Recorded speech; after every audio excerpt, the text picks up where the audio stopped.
اعمال کی کتاب 12واں باب۔ تقریباً اسی وقت ہیرودیس بادشاہ نے ستانے کے لیے کلیسیا میں سے بعض پر ہاتھ ڈالا اور یوحنا کے بھائی یعقوب کو تلوار سے قتل کیا۔ جب دیکھا کہ یہ بات یہودیوں کو پسند آئی تو پطرس کو بھی گرفتار کر لیا، اور یہ عید فطیر کے دن تھے، اور اس کو پکڑ کر قید کیا اور نگہبانی کے لیے 4 سپاہیوں کے 4 پہروں میں رکھا، اس ارادے سے کہ فسح کے بعد اس کو لوگوں کے سامنے پیش کرے۔ پس قید خانے میں تو پطرس کی نگہبانی ہو رہی تھی، مگر کلیسیا اس کے لیے بدل و جان خدا سے دعا کر رہی تھی۔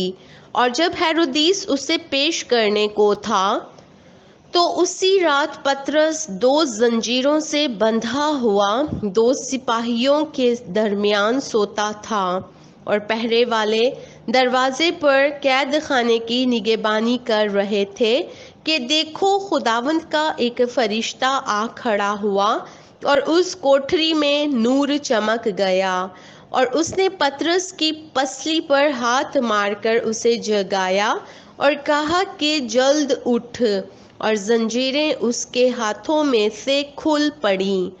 پھر فرشتے نے اس سے کہا کمر باندھ اور اپنی جوتی پہن لے۔ اس نے ایسا ہی کیا۔ پھر اس نے اس سے کہا اپنا چوغا پہن کر میرے پیچھے ہو لے۔ وہ نکل کر اس کے پیچھے ہو لیا، اور یہ نہ جانا کہ جو کچھ فرشتے کی طرف سے ہو رہا ہے وہ واقعی ہے، بلکہ یہ سمجھا کہ رویا دیکھ رہا ہوں۔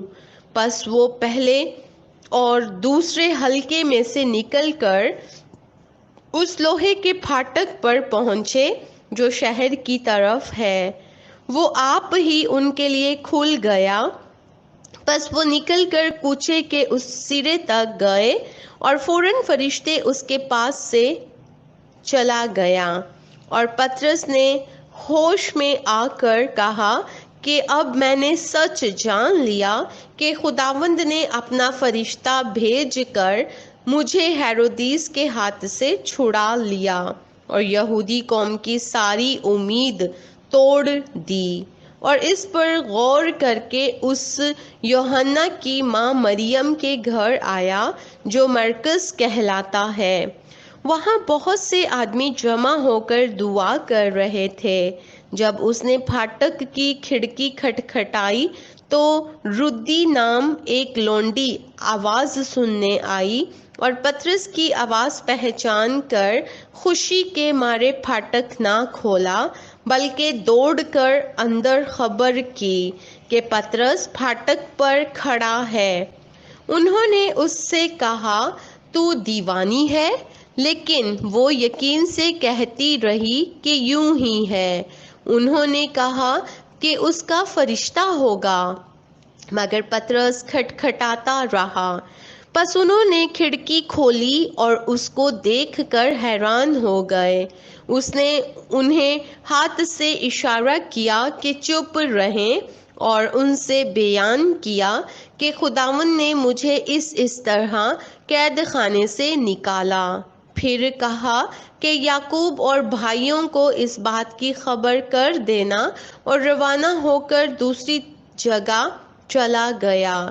جب صبح ہوئی تو سپاہی بہت گھبرائے کہ پطرس کیا ہوا۔ جب ہیرودیس نے اس کی تلاش کی اور نہ پایا تو پہرے والوں کی تحقیقات کر کے ان کے قتل کا حکم دیا، اور یہودیہ کو چھوڑ کر کیسریا میں جا رہا۔ اور وہ سور اور سیدا کے لوگوں سے نہایت ناخوش تھا۔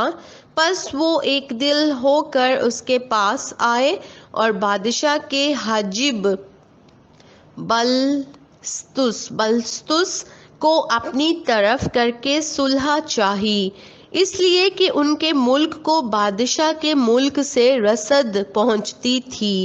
پس ہیرودیس ایک دن مقرر کر کے اور شاہانہ پوشاک پہن کر تخت عدالت پر بیٹھا، اور ان سے کلام کرنے لگا۔